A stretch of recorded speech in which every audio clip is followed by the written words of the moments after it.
Assalamualaikum warahmatullahi wabarakatuh. Perkenalkan, nama saya Fauji. Saya berasal dari SMK Negeri Sudu Sabang, kilometer nolnya Indonesia. Sebelum kita melihat materi yang akan kita bahas pada hari ini, Bapak ingin memperkenalkan benda yang tidak asing yang beredar di sekitar kita. Pasti anak-anak tahu semua benda yang Bapak pegang sekarang. Oke. Dan ini adalah salah satu pemasukan negara tertinggi untuk saat ini. Ini yang positifnya. Banyak hal-hal negatif yang akan kita pelajari yang terkandung dalam benda yang Bapak pegang sekarang. Mungkin ini kita ketahui banyak hal-hal yang terkandung dalam rokok ini yang sangat berbahaya bagi kita. Anak-anak semua, seperti video yang pernah kita lihat tadi, banyaknya bahaya yang terkandung dalam rokok.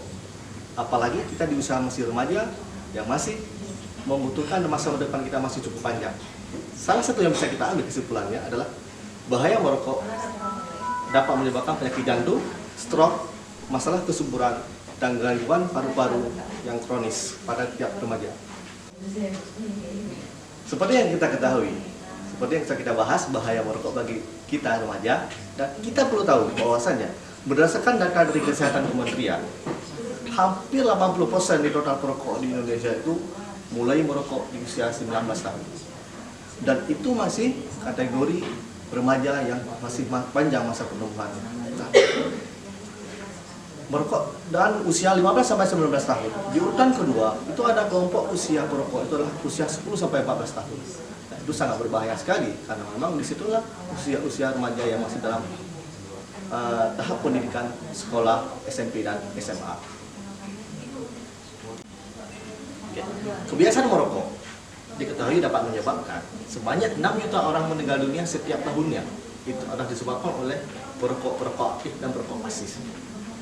Bahkan diperkirakan pada tahun 2030 angka kematian disebabkan oleh kebiasaan merokok itu bisa mencapai 10 juta orang per tahun. Menurut WHO, Indonesia adalah negara ketiga dengan jumlah perokok terbesar dunia saat ini, setelah Cina dan India. Oke, untuk adik-adik semua, kita sudah mempelajari bahaya merokok untuk saat ini dan risikonya untuk ke depan, dan itu sangat berbahaya untuk kita semua. Stop merokok mulai sekarang, karena merokok bukan untuk kesehatan saja, tapi untuk dapat menilai. Oke, untuk adik-adik semua, kita sudah mengetahui bahaya merokok bagi kesehatan, baik kita sebagai perokok aktif dan seorang orang yang sebagai perokok pasif. Nah, stop merokok mulai sekarang, karena rokok itu keuntungannya bukan hanya untuk kesehatan, tapi baik untuk lingkungan. Terima kasih. Assalamualaikum warahmatullahi wabarakatuh.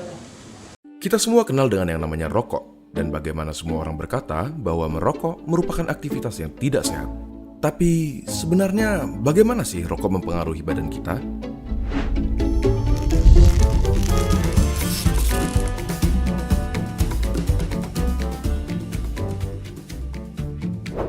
Coba kita mulai dengan komponen-komponennya. Pertama, nikotin. Suatu zat yang bisa bikin kita kecanduan, si alasan utama kenapa semua orang tidak bisa berhenti merokok. Bahkan, dia adalah alasan kenapa mereka yang berniat berhenti merasa tidak nyaman dan akhirnya ditarik kembali. Selain nikotin, ada sekitar 7.000 bahan kimia lainnya yang terlibat dalam proses membakar satu batang rokok, di mana diantaranya ada beberapa yang akan menjadi aktif dan dapat merusak badan kita. Terlebih lagi, terdapat lebih dari 60 bahan kimia diantaranya yang diketahui dapat menyebabkan kanker. Dari sini, kita dapat mengambil kesimpulan bahwa merokok dapat merusak berbagai macam organ tubuh kita dan secara umum menurunkan kondisi kesehatan. Komponen berikutnya adalah tar, suatu nama yang diberikan untuk partikel-partikel yang tergantung di dalam rokok. Partikel-partikel ini berisi zat-zat yang dapat menyebabkan kanker seperti karsinogen. Contohnya adalah metal seperti arsenik, kadmium, dan lain-lainnya. Tar itu lengket dan berwarna coklat. Dan apakah kalian pernah berpikir kenapa gigi dan kuku perokok menjadi kuning? Yap, itu adalah tar yang dapat juga mengotori paru-paru dan memberikannya penampilan yang sama. Zat yang berbahaya berikutnya adalah karbon monoksida, suatu gas yang dalam jumlah banyak dapat berakibat fatal karena menggantikan oksigen yang seharusnya tersirkulasi di darah. Gampangnya seperti ini. Di darah terdapat sel darah merah, dan di sel darah merah terdapat hemoglobin. Pada mereka yang tidak merokok, Oksigen mengikat ke hemoglobin dan diantar ke seluruh tubuh, tetapi karbon monoksida dapat meningkatkan dirinya ke hemoglobin lebih mudah dari oksigen dan akhirnya menggantikan oksigen. Kalian mungkin berpikir, ya sudahlah, apa masalahnya oksigen diganti karbon monoksida? Sangat bermasalah.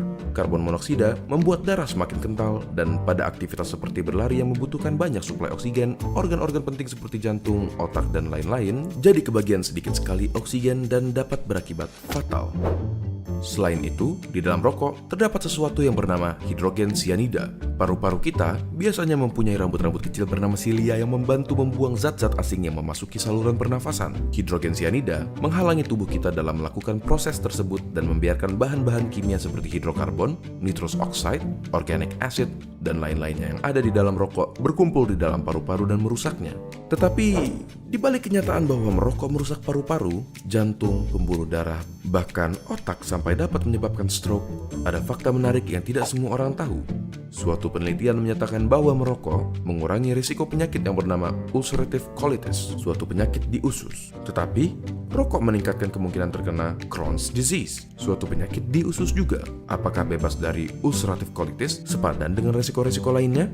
Coba tanyakan pendapat teman-teman kalian yang merokok ataupun bebas dari rokok dengan membagikan video ini ke mereka. Apakah kalian akan terus melanjutkan merokok atau berhenti? Apakah kalian akan mulai merokok atau tetap menjauhkan diri dari rokok? Tulis pendapat kalian di kolom komentar di bawah. Terima kasih dan sampai ketemu di video berikutnya.